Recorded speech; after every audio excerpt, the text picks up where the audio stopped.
Letošní říjen byl hnusný, s povahou staré, ojeté převodovky. Chvíli porivy větru, chvíli zase zdlouhavý, otravný déšť, který měnil Prahu v jednu souvislou šedou skvrnu. V boxu autoservisu se i přes výkonné tepelné zářiče táhlo od podlahy vlhko. Páchl tu vyjetý olej, chladnoucí kov a mokrá guma. Byl to pach, který se Petrovi zažral do kůže tak hluboko, že ho nedostalo dolů žádné mýdlo. Přátelé, chci vám připomenout, že se nacházíte na kanálu Příběhy nevěry. Audiopovídky. Příjemný poslech. Petr si otřel ruce do hadru, na kterém zanechal černé mastné šmouhy, a podíval se na hodinky. Blížila se 7. Na zvedáku visel Land Cruiser, tyčící se nad ním jako černý balvan. To auto nebylo jen drahé, bylo to statusové, jako vizitka se zlatou ražbou. Majitel, inženýr Marek Novák, místostarosta městské části Praha 9, ho tu nechal ráno a klíče hodil na stůl s nedbalostí člověka, který je zvyklý, že jeho problémy řeší jiní. Nějak zlobí elektrika, Petře, řekl tehdy a upravil si dokonale vyžehlený límec kabátu. Prostě to blbne, chápeš? Chvíli nejde stáhnout okýnko, pak se seká hudba. Mrkni na to, ale opatrně, je tam kůže, prostě víš co. Petr přikývl. Vždycky jen přikyvoval. Vážení lidé si ho necenili pro úsměvy, ale pro schopnost mlčet a zařídit, aby ten kus železa zase fungoval. Teď, když zůstal sám, Petr metodicky proměřoval obvod pod sedadlem řidiče. Baterka, zkousnutá mezi zuby, vyrvala ze tmy svazky barevných drátů. Ruka zajela hlouběji, pod pojezdy sedadla a hledala konektor. Prsty se ale dotkly něčeho tvrdého a hladkého. Nebyla to řídicí jednotka, ani relé. Vytáhl ten nález. Chytrý telefon. Tenký, černý, očividně ne hlavní telefon toho úředníka. Ten se pyšnil nejnovějším modelem známé značky o velikosti prkénka na krájení. Tenhle byl prostší, kompaktnější. Asi mu vypadl, problesklo mu hlavou. Petr stiskl boční tlačítko, jen aby zkontroloval, jestli funguje obrazovka. Displej se rozsvítil chladným světlem a baterka Petrovi s tlumeným bouchnutím vypadla z úst na betonovou podlahu. Z obrazovky se na něj dívala Kateřina. Jeho Kateřina. V tom samém froté růžovém županu, který jí daroval k 10. výročí svatby před 3 lety. Smála se zakloněnou hlavou. A ten smích byl tak upřímný, tak domácký, jaký u ní Petr neviděl už snad 8 měsíců. Fotka zjevně nebyla pořízena v jejich bytě. V pozadí se daly tušit béžové tapety hotelového pokoje nebo pronajatého bytu. Petr nezačal křičet. Nerozbil telefon o zeď. Jenom stuhl. Uvnitř, někde v oblasti solar plexu, jako by se mu protočilo ložisko na klikové hřídeli. Tlumený, těžký úder, po kterém už motor nemá šanci, i když se ze setrvačnosti ještě chvíli točí. Znal heslo. Kateřina si dávala stejný kód na všechny své přístroje. Rok svého narození. 4 číslice. Prst mechanicky vyťukal kombinaci. Odemčeno. Zprávy, fotky, data. Všechno úhledně, chronologicky, jako v servisní knížce. Stýská se mi, čekám. Ten upír se zase zdržel v garáži. Ten upír, to měl být on. Petr položil telefon na pong. Ruce se mu netřásly. Projevila se dlouholetá praxe práce s jemnou mechanikou. V hlavě se mu místo vzteku zapnul chladný analytický režim, jako při diagnostice složité poruchy. Existuje faktická závada. Je třeba najít příčinu a vyhodnotit rozsah škod. Věděl, kde dnes budou. V konverzaci bylo uvedeno místo a čas. Restaurace Balkánská perla, 8 hodin večer. V restauraci bylo hlučno a dusno, voněla tu vodní dýmka a grilované jehněčí.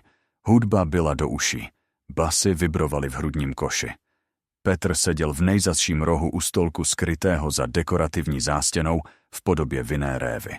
Před ním stála karafa s vodkou a netknutý talíř s nářezem. Ale nepil, jen se díval. Seděli uprostřed sálu.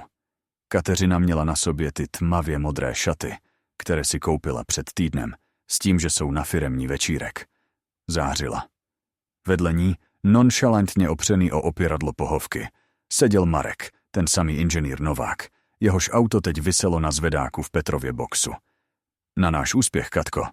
Úředník zvedl sklenici. Jeho hlas se ztrácel v hudbě, ale Petr mu odezíral ze rtů. Připili si. Kateřina se smála a dotýkala se ruky svého milence. Tohle nevypadalo na náhodný románek. Byla to zavedená rutina, fungující mechanismus. Marek sáhl do vnitřní kapsy saka a vytáhl obálku. Naditou, tlustou. Nedbale, ale rychle ji strčil Kateřině do kabelky. Potom tam putovala i malá plastová kartička. To je na běžné výdaje a na spojení. Starou simku vyhoď. Tendre, pochopil Petr. Kateřina jako hlavní účetní městského podniku vedla dokumentaci k výstavbě silnic. Marek na to v úřadě dohlížel. A Petr jim jako idiot opravoval auta, aby mohli pohodlně okrádat město a nasazovat mu parohy. Dívat se na to bylo fyzicky bolestivé, jako by mu zaživa strhávali závit. Chtělo se mu vstát, přistoupit, převrátit stůl, vrazit ten naleštěný obličej do talíře se salátem. Petr stiskl karafu tak silně, až mu zbělely klouby. Sklo zaskřípalo, ale vydrželo. Ne, teď ne. Emoce jsou pro amatéry. Profesionálové pracují s fakty. Pokud teď udělá scénu, zůstane jen podvedeným manželem hysterikem. A oni budou vážení lidé, oběti opilého výtržníka. Petr položil na stůl bankovku, aniž by čekal na účet, a vyšel ven do studeného říjnového deště. Když se vrátil do servisu, zavřel vrata na závoru a rozsvítil ostré světlo nad Land Cruiserem. Teď to auto vnímal jinak. Ne jako výtvor japonských inženýrů, ale jako nepřátelský tank, který je třeba zneškodnit, nebo naopak zaminovat. Petr přistoupil k regálu s vybavením. V dolní přihrádce, za plechovkami s barvou, ležel nenápadný kufřík. Koupil ho před půl rokem od známého elektronika. Pro každý případ. Na ochranu zvlášť drahých aut, klientů před krádeží. Profesionální vyhledávací maják a, co bylo důležitější, vysoce citlivý mikrofon s vysílačem. Tak co? Řekl tiše Petr a obrátil se k mlčícímu SUV. Podíváme se, jak si na tom s tou elektronikou. Pracoval rychle a přesně, sundal plastové obložení. Tam bylo ideální napájení, stálý plus, který se nevypínal ani po vypnutí zapalování. Štěnice byla miniaturní. Petr ji napojil do původní kabeláže a zaizoloval smršťovací bužírkou. Žádný skener to nenajde, pokud nevíte, kde přesně hledat. Nebyla to žádná fušeřina, ale šperkařská integrace. GPS tracker schoval ještě hlouběji. Teď bude vědět o každém slově, každé trase, každé zastávce. Když složil interiér zpátky dohromady, otřel plasty speciálním přípravkem, aby zničil své stopy a pach. Druhý telefon vrátil pod sedadlo přesně do stejné polohy, ve které ho našel. Ať si myslí, že tam prostě celou dobu ležel. Když skončil, byly už 2 hodiny v noci. Ruce se mu netřásly. Uvnitř se usadila ledová, zvonivá prázdnota. Zaparkoval svou starou Škodu Octavii na dvoře paneláku na sídlišti Černý most, vyjel do 5. patra a otevřel dveře. V bytě to páchlo drahým parfémem a alkoholem. Kateřina byla v kuchyni. Pila vodu přímo z karafy. Řasenka pod očima se jí trochu rozmazala, šaty na zádech měla rozepnuté. O, pán se uráčil. Pokusila se na něj zaostřit. Já jsem zrovna z firemního večírku. Měli jsme dneska den. Den koho vlastně? Den silničářů. No jo. Petr se mlčky zul a pečlivě odložil boty. Máš hlad? Zeptala se a v jejím hlase zazněly opilé, podlézavé tóny. V lednici jsou karbanátky. Nemám hlad, odpověděl. Jeho hlas zněl vyrovnaně, až všedně. Běž si lehnout, Katko, už je pozdě. Něco zabručela, mávla rukou a odpotácela se do ložnice. Za 10 minut se odtamtud ozvalo chrápání. Petr vešel do kuchyně, sedl si na stoličku a z kapsy vytáhl malé černé sluchátko. Zapnul přijímač naladěný na frekvenci štěnice. Ve sluchátku to zašumělo. Markovo auto převážel řidič ale on sám v něm ještě seděl. Jo, všechno šlo hladce, ozval se Markův hlas.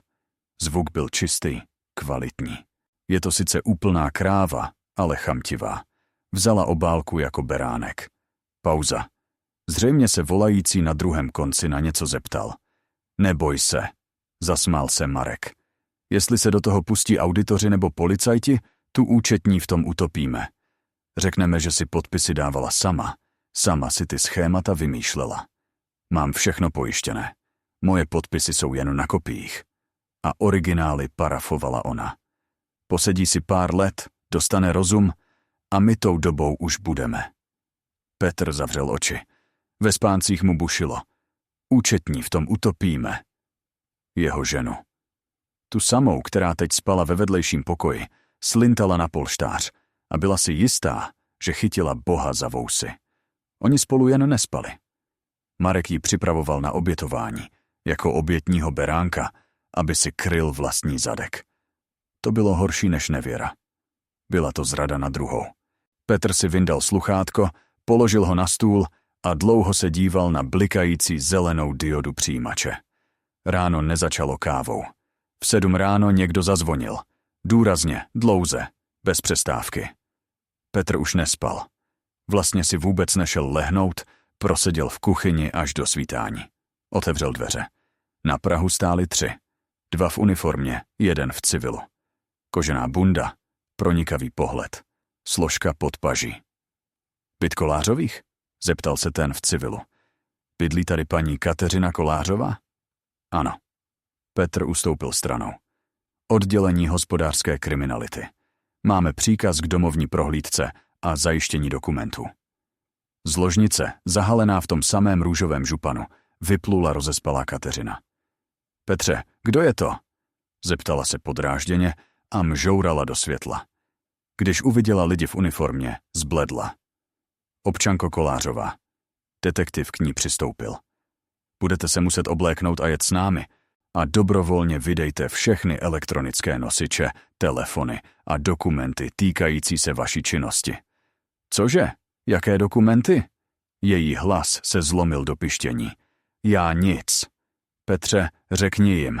Petr stál ve dveřích kuchyně, s rukama skříženýma na prsou. Díval se na svou ženu jako na zadřený píst, který rozmlátil blok válců. Dělej, co říkají, Kateřino, řekl tiše. Prohlídka trvala 3 hodiny.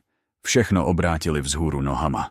Našli i obálku s penězi v kabelce, 200 000 v hotovosti a tu levou SIM-kartu. Kateřina plakala, křičela, že je to omyl, že si potřebuje zavolat. Zavolejte si, dovolil detektiv. Třesoucíma se rukama vytočila číslo, volala Markovi. Petr viděl, jak se jí mění výraz ve tváři. Vytáčení. Další vytáčení. Volané číslo je nedostupné nebo se nachází mimo dosah sítě. On to nebere, zašeptala a s hrůzou se dívala na telefon. Kdo? Pan inženýr Novák, ušklíbl se detektiv. Ten dnes ráno odletěl na urgentní služební cestu, 1. letem, do teplých krajin.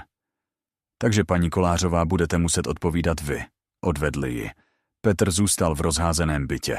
Na podlaze se válely věci, knihy, papíry. Přistoupil k oknu. Šedý déšť stále bubnoval do skla. Smíval špínu z města, ale ne z jeho života. Kateřinu propustili na kauci až druhý den. Vrátila se domů jako stín sebe sama. Oči rudé, tvář opuchlá. Hysterii vystřídala apatie. Apatii nový záchvat paniky.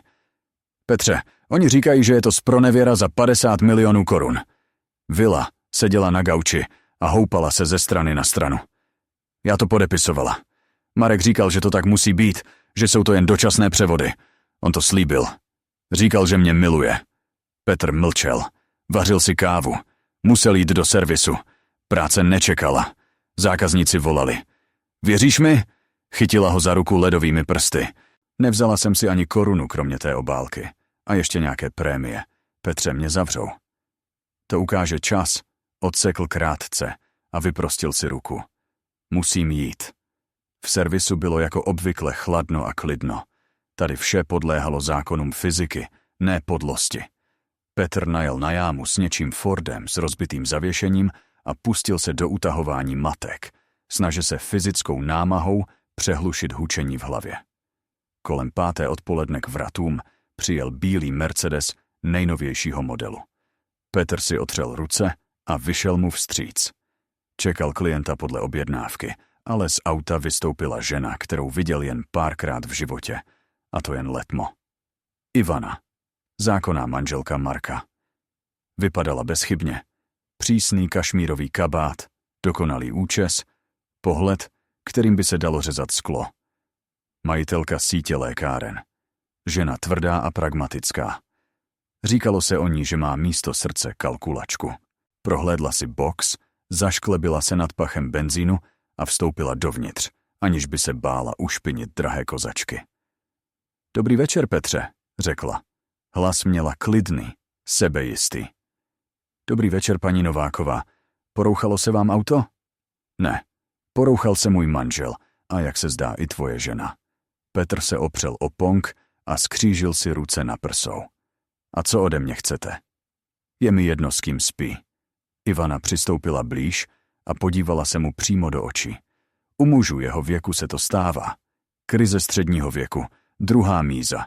Říkej si tomu, jak chceš. Ale není mi jedno, co dělá s mými penězi. Vytáhla z kabelky tenkou složku. Marek je idiot, ale chamtivý idiot. Myslel si, že je nejchytřejší. Zmizel v domnění, že to tu přečká, než se všechno uklidní.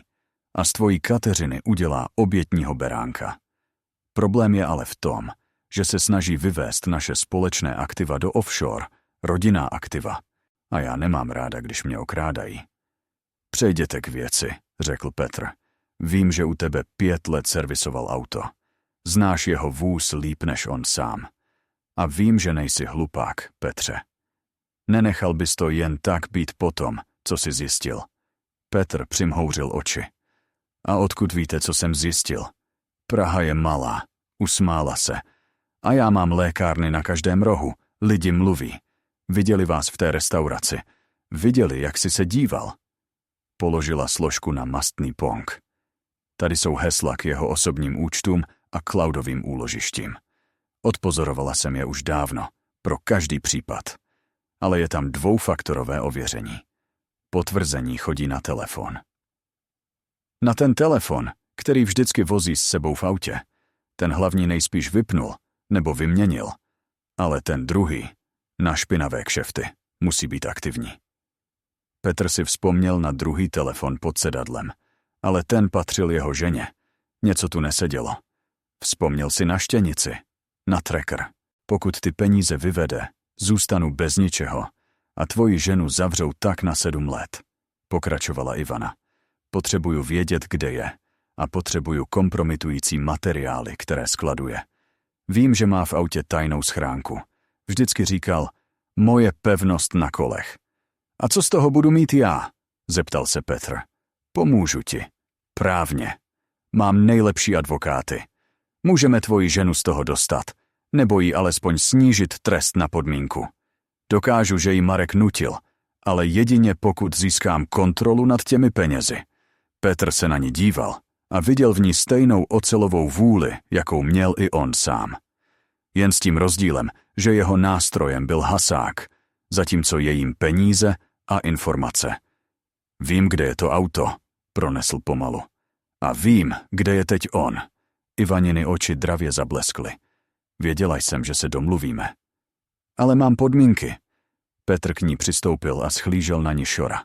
Kompromitující materiály dostanete vy. Peníze jsou vaše. Ale Kateřina se z tohohle svinstva musí dostat co nejčistší. A pak se chci rozvést za podmínek výhodných pro mě. Domluveno. Podala mu ruku v tenké kožené rukavici. Petr jí stiskl ruku. Stisk byl pevný, mužský. Garážová diplomacie v akci. Teď byli spojenci. 2 podvedení lidé, kteří se rozhodli neplakat do polštáře, ale vzít Francouzák a přizpůsobit si situaci podle svého. Piš si adresu, řekl Petr. Vytáhl z kapsy smartphone a otevřel aplikaci trackeru. Není na žádné služební cestě. Je na své chatě v Posázaví, asi 70 kilometrů odsud. A není tam sám. Na obrazovce smartphonu pulzovala v lesní pustině červená tečka, ukazující polohu Land Cruiseru. Štěnice bezchybně přenášela zvuk. V interiéru hrála hudba a Marek se s někým vesele bavil o tom, jak všechny přechytračil. Musíme si to všechno dobře promyslet, řekla Ivana. Petr přikývl. Hra začala. Týden se táhl jako starý vytahaný rozvodový řetěz, připravený každou chvíli přeskočit o zub a ohnout ventily celého toho křehkého rodinného mechanismu. Petr žil ve 2 paralelních světech. Přes den byl majitelem servisu, mužem s rukama po lokty od oleje a pohledem pronikavým a chladným. Večer se vracel do bytu, kde to páchlo kozlíkem a strachem, a měnil se v blbečka, prostoduchého chápavého manžela, připraveného nabídnout oporu. Kateřina pobíhala po kuchyni jako pták, který vletěl do světlíku. Její kauce byla neviditelným vodítkem, které se s každým dnem zkracovalo. Ty to nechápeš, Petříčku, opakovala a nervózně míchala vychladlý čaj. Lžička cinkala o porcelán a ten zvuk Petra dráždil víc než pískání prokluzujícího řemenu. Pan inženýr Novák je svatý člověk, tohle všechno je bouda. Jeho konkurenti chtějí jeho místo v úřadě. Psal mi. No, když to ještě šlo. Slíbil, že všechno vyřeší. Petr přikyvoval. Seděl naproti, žvíkal bez chuti chleba a díval se na svou ženu. V jejich očích, kdysi milovaných, se teď převalovala jakási kalná směs naděje a hlouposti. Lhala. Lhala zaníceně. Chránila toho, kdo ji už dávno prodal i s vnitřnostmi. Samozřejmě, Katko, říkal, a jeho hlas zněl měkce, téměř soucitně. Oni na to přijdou. Jsi přece jen účetní, co by si na tobě vzali. Podpisy? No, taková je práce. A přitom si vzpomínal, jak se před hodinou v jeho boxu zastavila hlídka dopravní policie. Strážmistr Sedláček, dávný zákazník, kterému Petr za poloviční cenu opravoval převodovku na jeho soukromém Focusu, mávl rukou směrem k průmyslové zóně na okraji města. Viděli jsme toho tvýho Land Cruisera, toho Novákova, řekl policista a zapálil si. No, víš, toho, na kterýho se ptal. Schovali ho v garážovém areálu v Letňanech. Tam mají místní překupníci odstavnou plochu. Stojí ve 3. řadě, box 42. Zřejmě čeká, až se ten jeho pán vrátí z útěku. Petr si tehdy jen otřel ruce do hadru a přikývl. Problém byl v tom, že štěnice už nefungovala. Možná ji někdo našel, nebo se sama porouchala. Petr nevěděl. Proto se v noci, když Kateřina konečně upadla do neklidného spánku pod vlivem uklidňujících léků, Petr tiše oblékl. Zavolal si taxi do sousední čtvrti a dál šel pěšky. Podzim se definitivně ujal vlády. Přestalo pršet, ale vzduch byl vlhký a těžký. Páchl tlejícím listím a mokrým betonem. Garážový areál v Letňanech představoval ponurou změť z rezivělého plechu a šedých cihel. Lampy svítily oba jednu a vrhaly dlouhé, pokřivené stíny. Někde v dálce zoufale štěkal pes. Petr našel box 42. Obyčejná vrata, kdysi natřená na zeleno, teď oprýskaná. Visací zámek vypadal bytelně, ale pro člověka, který 20 let rozebírá mechanismy, to nebyl problém. Nebyl špion. Neuměl hackovat elektronické kódy ani lézt ventilací, ale cítil kov. Z kapsy bundy vytáhl speciálně naostřený drát a napínák. Zasunul je do zámku, zavřel oči a naslouchal cvakání uvnitř mechanismu. 1, 2, 3. Oko zámku povolně cvaklo. Petr ho sundal, snažil se nedělat hluk a pootevřel branku jen natolik, aby se protáhl dovnitř. Do nosu ho udeřil zatuchlý pach benzínu a prachu. Petr zapnul kapesní svítilnu, sevřel ji v pěsti tak, aby paprsek byl úzký. Land Cruiser stál uprostřed boxu jako číhající šelma. Auto bylo špinavé. Zřejmě ho sem hnali po polních cestách.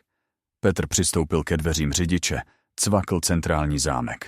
Měl duplikát klíče, který si udělal ještě při poslední servisní prohlídce, pro každý případ. Tehdy se to zdálo jako paranoja, teď jako prozřetelnost. Usedl do interiéru. Kůže pod jeho vahou zavrzala. Uvnitř to vonělo Markovou drahou kolínskou, přeslazenou vůní, kterou Petr nenáviděl. Okamžitě sáhl po přihrádce na rukavice. Marek byl typický úředník, přesvědčený o své nedotknutelnosti a naprosto technicky negramotný. Myslel si, že když vypne zapalování, auto usne. Ale palubní kamera, schovaná za zpětným zrcátkem, byla Petrem připojena na stálé napájení už před půl rokem na žádost samotného Marka, který se bál, že mu auto na parkovišti poškrábou. Nahrávej všechno, Petře, říkal tehdy. Nikdy nevíš, jaký blbec tě trefí. To je fakt, blbec to trefil. Petr vytáhl paměťovou kartu ze slotu. Prsty se mu na vteřinu zastavily. Pokud Marek nebo jeho lidé auto kontrolovali, mohli záznamy smazat. Ale Petr tenhle typ lidí znal. Jsou líní, delegují všechno, od opravy auta po zradu. Vložil kartu do adaptéru a připojil ji ke svému smartphonu. Obrazovka se rozsvítila a načítala seznam souborů. Poslední záznam byl datován tím samým dnem, kdy všechno začalo. Petr si nasadil sluchátka a stiskl play. Na videu interiér automobilu. Úhel z boku zabírá řidiče i spolujezdce. Za volantem Markův řidič. Mlčenlivý chlapík s býčí šíjí. Na místě spolujezdce sám inženýr Novák. Mluví do telefonu. Jo, všechno v klidu. Hlas úředníka zněl uvolněně. Prachy mám u sebe, účetní, ale prosím tě. Katka, plpka jedna naivní. Zamilovala se. Sedla mi na lep. Řekl jsem jí, že je to jen dočasný schéma. Tak podepsala předávací protokoly. Je tam o 3 cm asfaltu míň, než má být, ale papírově je to nejvyšší kvalita. Rozdíl jsme si rozšmelili a ona půjde sedět za nedbalost nebo za podvod. Je mi to fuk. Pauza. Marek poslouchá volajícího. Neboj, ona mě nepráskne. Myslí si, že máme lásku až za hrob. Dal jsem jí tu levou simku. Řekl jsem jí, ať čeká na zavolání. Zatímco ona čeká, já už brzy budu na ostrovech. A ten její manžílek, ten garážovej mazal, o ničem neví. Chlapík si prostě žije svůj osud. Petr stiskl pauzu. V tichu garáže bylo slyšet jen, jak zběsile buší jeho vlastní srdce. Garážovej mazal. Skopíroval soubory do paměti telefonu a po chvíli přemýšlení i do cloudového úložiště. Heslo k němuž znali jen on a Ivana. Paměťovou kartu sformátoval, vymazal všechno do čista a vložil ji zpět do kamery. Ať si myslí, že se záznam prostě přetočil. Vykradl se ven stejně tiše. Pověsil zámek, zkontroloval, jestli nezanechal stopy v prachu. Když opustil areál, Petr se zhluboka nadechl vlhkého vzduchu. Teď měl v kapse nejen důkaz, měl v kapse rozsudek, a ne jeden. Další 2 dny proběhly v napjatém očekávání. Petr pracoval jako automat. Jeho pohyby se staly úspornými, ostrými. Cítil, že se stahují mračna. Ve středu, kolem poledne, k bráně servisu přijel černý Mercedes třídy G. Auto nebylo místní, poznávací značka byla pražská, prominentní série. Vystoupili z něj 2. Ne ti chlápci z 90. v teplákovkách, ale moderní řešiči problému. Drahé kabáty, pečlivé sestřihy, ale oči prázdné a studené jako hlaveň pistole. Vešli do boxu, aniž by se ptali na dovolení. Zákazníci v tu hodinu nebyli, jen Petr a jeho pomocník, mladý kluk Lukáš, který se hned vyděšeně schoval do kumbálu. Petr? Zeptal se jeden z hostů, vysoký, s sotva znatelnou jizvou na obočí. Dejme tomu. Petr si utřel ruce, ale nepodal je k potřesení. Zůstal stát u ponku, kde měl po ruce těžký francouzský klíč. Máme pro tebe kšeft, řekl druhý, nižšího vzrůstu, ale širší v ramenou. Chlapácky kopl do pneumatiky stojící u opravované Toyoty. Říká se, že si měl přístup k autu inženýra Nováka a že si nejen utahoval matky, ale dělal si tam i něco zajímavého. Já dělám zajímavé věci pořád. Petr se díval přímo před sebe. Takovou mám práci. Nedělej ze sebe blbce. Hlas toho vysokého stvrdl. Víme, že jsi byl v těch garážích. Kamery u vjezdu do areálu nahrávají, i když blbě. Tvoje silueta, tvoje chůze. Nemusíme na tebe podávat trestní oznámení za vloupání. My řešíme věci jinak. Přistoupili blíž. Vůně drahého tabáku se smísila s pachem oleje. Hele, chlape, řekl tiše ten podsaditý. Vrať tu flešku nebo kartu, co si tam sebral. Víme, že tam byla kamera. Nepotřebujeme problémy. A ty je taky nepotřebuješ. Koupíme ti nový zvedák. Chceš 2? A zařídíme ti takovou střechu, že se na tebe žádnej finančák ani nepodívá. A když se budeš cukat? Servis hoří rychle. A tvoje žena je navíc stíhaná. V kriminále by se jí bez balíčků nelíbilo. Petr cítil, jak v něm stoupá horká vlna vzteku, ale navenek zůstal ledovým blokem. Chlapi, roztáhl ruce a předstíral upřímné nepochopení. O čem to vůbec mluvíte? Byl jsem v garážích. To jo, pro díly u pana Horáka. Má tam hned vedle vrakoviště. Jaká kamera? Já do elektriky nelezu, já dělám podvozky. Jestli si pan inženýr něco zapomněl, tak ať si to hledá sám. Já utahuju matky, chápete? Jsem obyčejný člověk. Hosté se na sebe podívali. Role blbečka zabrala. Nebo skoro zabrala. Bacha na mě. Ten vysoký ho poplácal po rameni. Gesto bylo přátelské, ale ruka byla těžká jako betonová deska. Jestli se ten záznam někde objeví, vrátíme se a pak už se bavit nebudeme. Otočili se a odešli. Zabouchly se těžké dveře Mercedesu, zařval motor a auto se rozplynulo v šedém oparu ulice. Petr vydechl. Kolena se mu zrádně roztřásla, ale jen na vteřinu. Chápal to. Neuvěřili mu úplně. Jen se zatím nerozhodli, co s ním udělají. A on měl málo času. Zavřel vrata na závoru a pověsil ceduly technická přestávka. Fleška s kopií záznamu pálila v kapse. Nechat si ji doma nemohl. Tam se mohla prohlídka kdykoliv opakovat. U sebe ji nosit bylo taky nebezpečné.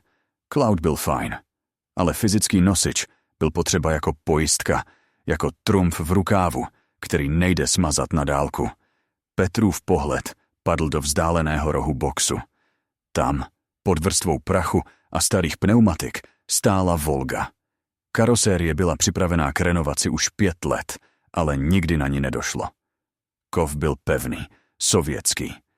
Petr přistoupil k autu, vzal flexu a opatrně nařízl práh z vnitřní strany. Tam, kde to nikdo nikdy neuvidí, pokud auto nenajede na rampu. Zabalil miniaturní flešku do několika vrstev azbestové tkaniny, aby se neroztavila teplem. Vložil svitek dovnitř dutého nosníku, zapálil svářečku.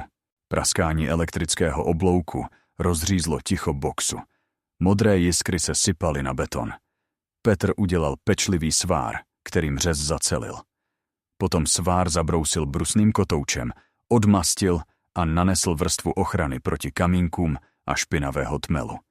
Místo opravy nechal zestárnout pomocí hořáku a prachu z podlahy. Teď, aby někdo tu flešku našel, musel by auto doslova rozřezat na kusy. Spí klidně, zašeptal Petr a pohladil studený blatník Volgy. Tvůj čas přijde. Páteční večer. Ideální čas pro rodinná dramata u vodky a utopenců. Petr přišel domů pozdě. Kateřina seděla v kuchyni. Na stole stála načatá láhev koňaku, toho samého, který obvykle schovávali pro hosty. Popelník byl plný nedopalků, ačkoliv Kateřina už 3 roky nekouřila. Ve vzduchu viselo takové napětí, že se zdálo, škrtni sirkou a bouchne to. Posaď se, řekla. Hlas měla chraplavý, cizí. Petr se posadil. Uviděl, co leží před ní na stole. Výpisy. Detailní výpisy hovorů a bankovních transakcí. Nechal je včera v kapse bundy. Náhodou, nebo podvědomě chtěl, aby tenhle hnisavý vřet konečně praskl? Co to je, Petře? Ukázala prstem na papíry. Nehet s oloupaným lakem poškrábal list. To jsou výpisy, Katko, odpověděl klidně. Chytila list a třásla jim před jeho obličejem. Ty jsi mě sledoval? Ty jsi to celou dobu věděl? Hrabeš se v mých věcech, v jeho hovorech? Bavil ses s jeho ženou? Spiknul ses s tou. S tou zmíjí Ivanou. Snažil jsem se zachránit tvoji prodejnou kůži. Petr si nalil vodu. V krku mu vyschlo. zatímco si hrála na velkou lásku. Zachránit? Hystericky se rozesmála. Smích přešel v kašel. Prostě si mu záviděl. Celý život si mu záviděl. On je úspěšný, má moc. Voní penězi a z tebe je pořád cítit nafta. Jsi mazal, jsi nikdo. Ta slova bolela, ale Petr cítil zvláštní úlevu. Masky byly dole. Už si nemusel hrát na blbečka. Jo, jsem mazal, souhlasil a podíval se jí do očí. Ale právě tenhle mazal je teď jediný, kdo stojí mezi tebou a vězením. Chápeš vůbec, že tě podrazil? Že on si teď sedí v teple a ty jsi stíhaná? To není pravda, vykřikla a vyskočila. Židle s rachotem spadla. On mě miluje, má jenom problémy. Dostane mě z toho, jakmile bude moct. A ty to chceš jenom všechno zkazit. Chtěla jsem hezký život, Petře. Už mě nebavilo počítat každou korunu. Unavovala mě tahle ošuntělá rekonstrukce, tvoje věčné krámy. Jsem žena, chci být šťastná. Hezký život, zopakoval s hořkým úsměvem, v ceně 5 let natvrdo. V tu chvíli na stole zabzučel Kateřinin telefon. Oba stuhli. Na obrazovce se objevilo neznámé číslo, ale Kateřina popadla telefon, jako by to byl záchranný kruh. Haló? Marku? Marečku, jsi to ty? Petr viděl, jak se jí mění výraz ve tváři. Nejdřív radost, úleva, pak nechápavost a nakonec zvířecí hrůza. Zapnula hlasitý odposlech. Ty ses snad úplně zbláznila, ty blbá ovce? Markův hlas řval z reproduktoru. Nebyla v něm ani láska, ani sametové tóny, jen panika a zloba. Koho si pustila do mýho auta? Myslela sis, že na to nepřijdu?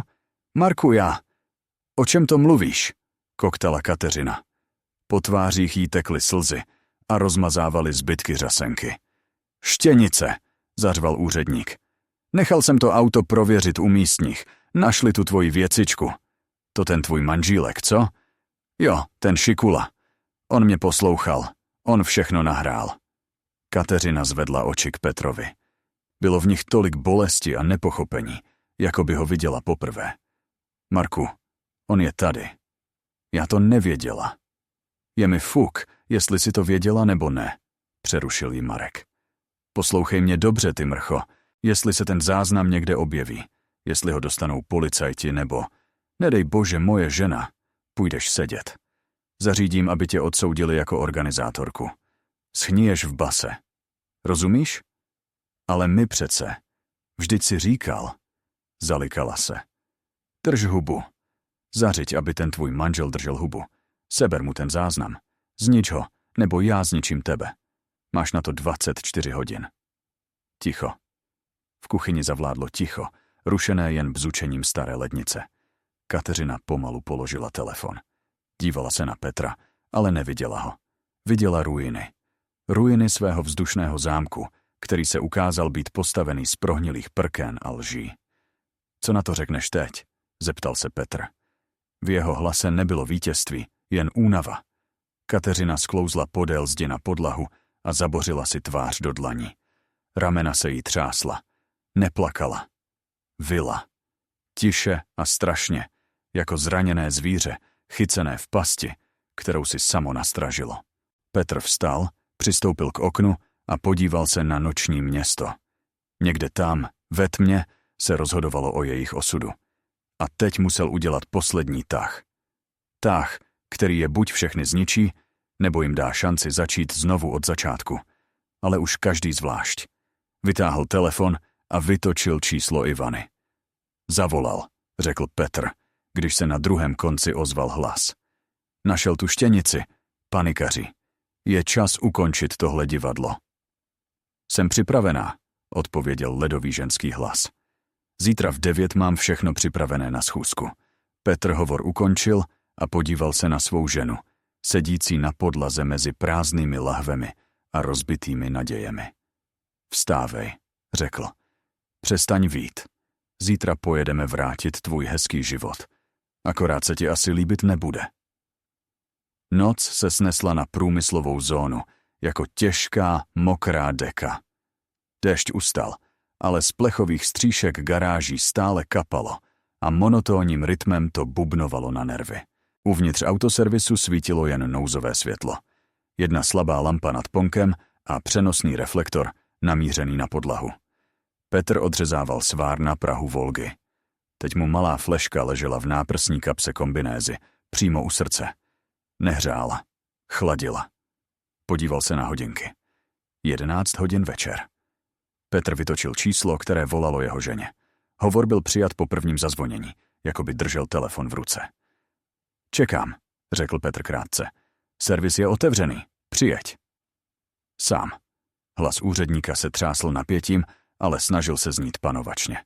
Sám, odvětil Petr lhostejně. Nemám co skrývat. Ukončil hovor a pak zavolal ještě jednou. Tenhle hovor byl důležitější. Na druhém konci to nezvedli hned. Vytáčení bylo dlouhé, táhlé. Ano, ozval se nízký, chraplavý hlas. Pane Vacku, mluvil Petr jasně, bez zbytečných pozdravů. Tady Petr, ten, co vám dával dohromady to géčko po bouračce. Žádal jste mě, abych se ozval, jestli zjistím, kdo krysaří vaše prachy na těch silničních zakázkách. Zjistil jsem to. Zapněte si přenos za 20 minut. Dobře. Sluchátko o něm mělo. Petr se zhluboka nadechl, utřel si spocené dlaně do kalhot a sestoupil do montážní jámy. Odsud, ze spodu, vypadal svět jinak. Zranitelněji. Zkontroloval telefon připojený k systému. Zvenku se ozval hluk motoru. Světla aut prořízla tmu skrze otevřená vrata. 2 černé džípy vjeli dovnitř a naplnili box pachem zahřátých motorů a drahého výfuku. Zabouchly se dveře. Petr seděl v jámě ve tmě a viděl jen nohy příchozích. Tady jsou Markovy lakýrky. Drahé, italské, ale už postříkané blátem. A tady 4 páry těžkých bot. Ochrana gorily. Marek nepřijel vyjednávat, přijel čistit. Hej, ty garážovej švábe! Markův hlas se odrazil od betonových stěn. Vylez, vím, že jsi tady. Petr stiskl tlačítko na dálkovém ovladači, který držel v ruce. Těžká automatická roleta na vratech se zachvěla a s rachotem sjela dolů, čímž odřízla únikovou cestu. V boxu bylo dusno a uzavřeno. Co to děláš, ty kreténe? Vypískl Marek. Otevři, chlapi, najděte ho. Jsem tady, řekl Petr klidně. Jeho hlas, zesílený reproduktory pod stropem, zaplnil celý prostor. Ochranka se otočila. Jeden z nich, ten velitel s hranatou čelistí, přistoupil k jámě a svítil baterkou. Ani se nehni, varoval Petr. Mám prst na tlačítku, ale ne na tom, co otvírá dveře, ale na tom, co posílá soubory. Marek přistoupil k okraji jámy. Vypadal uboze, navzdory kabátu a ochrance. Tvář měl šedou, rty se mu cukaly. Dej mi tu flešku, Petře, řekl a snažil se změnit tón na přátelský. Na co ti to bude? Stejně tě zakopou. Takhle ti dám prachy, hodně prachu. Odjedeš, otevřeš si novej servis, vezmeš si s sebou Katku, jestli o ní ještě stojíš. Peníze jsou fajn. Petrův hlas zněl z reproduktorů vyrovnaně, bez emocí. Jenom čí jsou to peníze, Marku? Tvoje? Nebo těch lidí, který si podrazil? Drž hubu, zařval Marek. Sejměte ho, dostaňte ho odtamtud. Ochranka se chystala skočit dolů, ale Petr stiskl tlačítko na smartphonu. Jestli se do toho pustí auditoři, tu účetní v tom utopíme. Řekneme, že si podpisy dávala sama. Je tam o 3 centimetry asfaltu míň, než má být. Rozdíl jsme si rozšmelili. Markův hlas z reproduktorů zněl hlasitě, zřetelně, přehlušoval hluk ventilace. Každé slovo bylo jako hřebík do rakve. Marek zbledl tak, že vypadal jako stěna. Vypni to okamžitě, pobíhal po boxu a ohlížel se na své bodyguardy. To je montáž, to je podraz. A tohle je taky montáž? Zeptal se Petr a stiskl další tlačítko. Z reproduktorů se linul jiný rozhovor, ten z auta, kde se Marek chlubil, jak podvedl šéfa. Pana Vacka, místního vlivného podnikatele. Dědek je starej, už to nesleduje. Podstrkuju mu falešný výkazy a on to žere. Myslí si, že je tady pánem města. Je to vůl, ne pán. V boxu zavládlo ticho. Strašné, zvonivé ticho. Ochranka stuhla. znali dětka a věděli, co se stane s těmi, kdo ho nazvou volem. Veliteli ochranky v kapse zazvonil telefon. Jednoduchá standardní melodie zazněla jako pohřební pochod. Chlap vytáhl telefon, podíval se na displej a napřímil se. Ano, pane Vacku, slyším. Ano, je tady. Rozumím. Pomalu položil telefon a podíval se na Marka. Jeho pohled se změnil.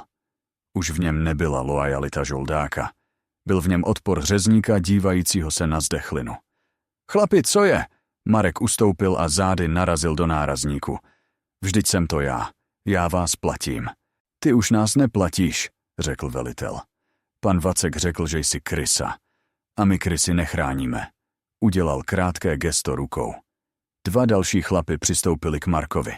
Ten se pokusil cuknout, sáhnout si pod sako. Ale skroutili ho okamžitě, profesionálně, obličejem na kapotu auta. Petře, otevři vrata, řekl velitel klidně a díval se do tmy jámy.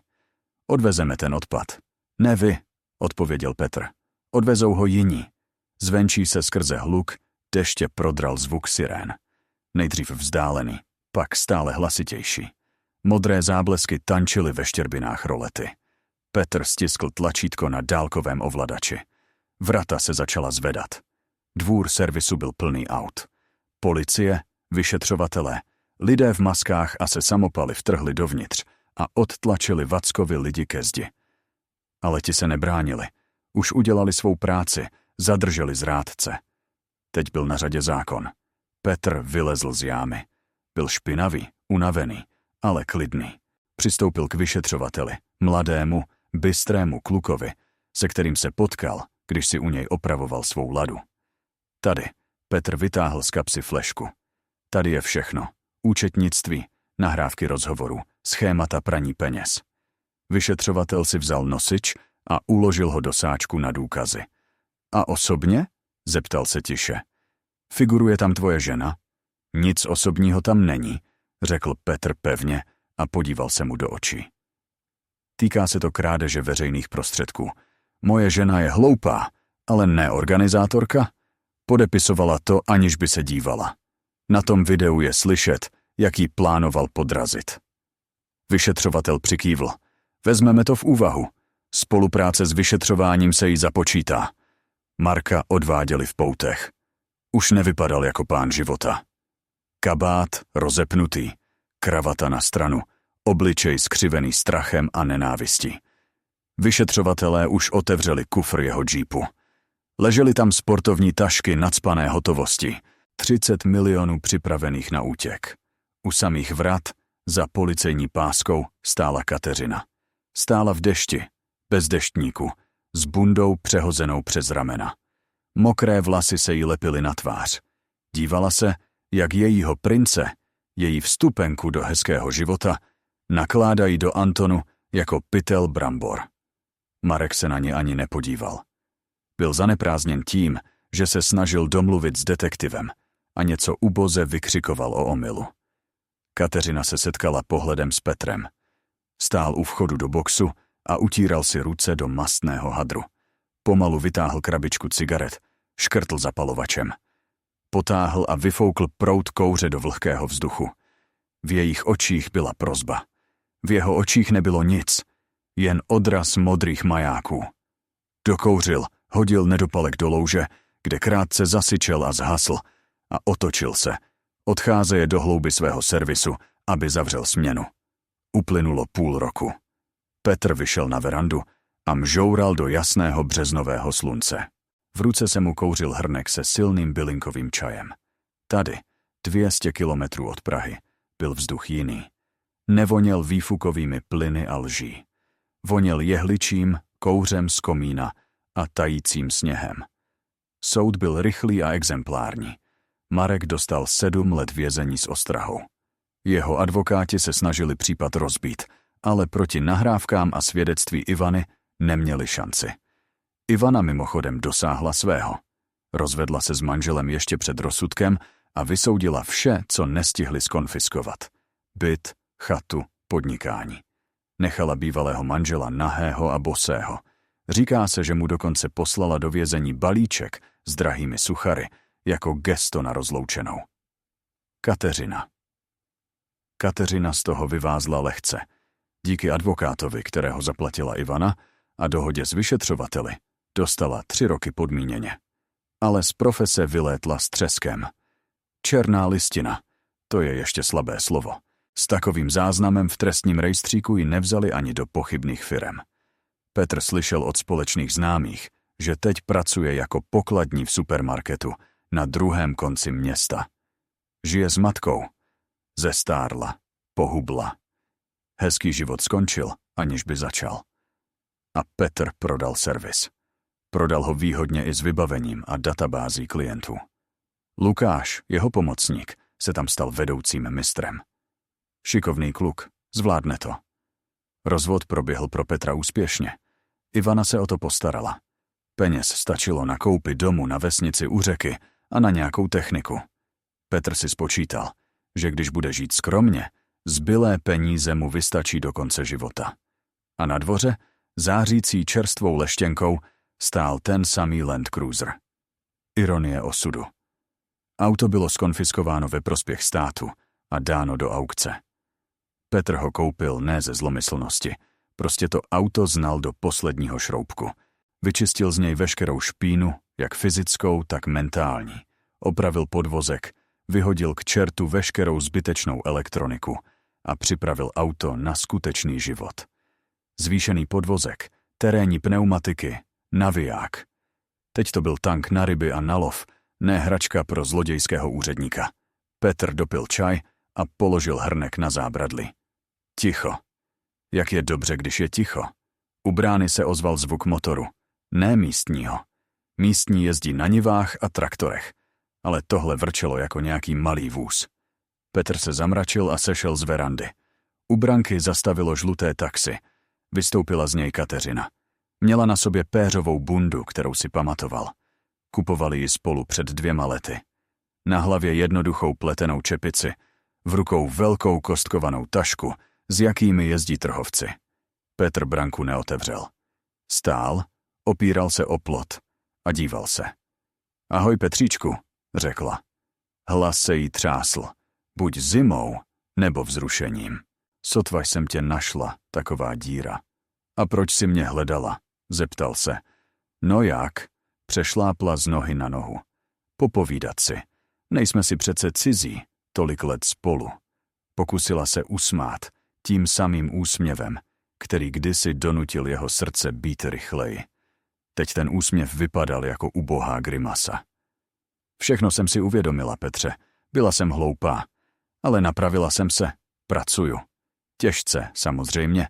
Na kase, záda bolí. Máma mě každý den peskuje. Tak jsem si myslela. Možná bychom to mohli zkusit znovu? Jsi tady sám. Vyješ jako vlk, co? A já jsem dobrá hospodyně, to víš. Uvařím guláš, udělám útulno. Vždyť jsme si blízcí, Petříčku. Kdo nás má, kromě nás 2? Petr ji poslouchal a divil se. Divil se tomu, že nic necítí. Ani zlobu, ani křivdu, ani lítost. Jen prázdnotu. Jako ve vyjetém olejovém filtru. Odpad tam je, ale užitek žádný. Ona si opravdu myslela, že se dá prostě otočit list, jako by se nic nestalo. Jako by zrada byla jen chyba v účetní uzávěrce, kterou lze opravit opravným zápisem. Počkej tady, řekl a šel do domu. Kateřina ožila, oči se jí zaleskly. Už si asi představovala, jak vejde do teplého domu, sundá si otravné kozačky. Petr se vrátil za minutu.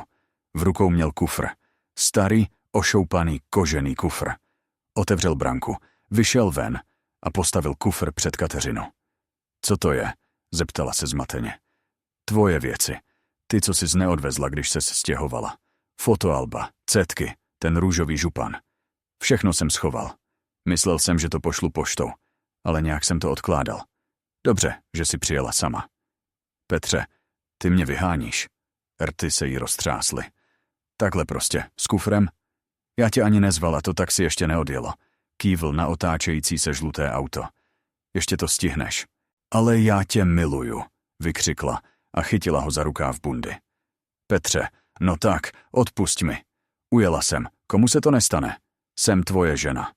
Petr opatrně, ale pevně odpojil její prsty od svého rukávu. Bývalá žena. A teď si jen minulost. A minulost se má nechat v minulosti. Otočil se a šel ke svému krůzru. Petře, křičela na něj dozad. Budeš litovat? Sám tady v té díře chcípneš. Neotočil se. Sedl si za volant a otočil klíčkem v zapalování. Silný diesel se ozval spokojeným, nízkým vrčením. V kabině bylo teplo a čisto. Petr zapnul rádio. Z reproduktorů známý chraplavý hlas zpíval o svobodě a větru. Zařadil rychlost a plynule se rozjel. Objížděje postavu s kostkovanou taškou a kufrem stojící u branky. Před ním byla řeka, rybaření a ticho. Absolutní, zvonivá svoboda. Podíval se do zpětného zrcátka. Silueta ženy se zmenšovala a zmenšovala, až se úplně rozplynula v oparu na silnici.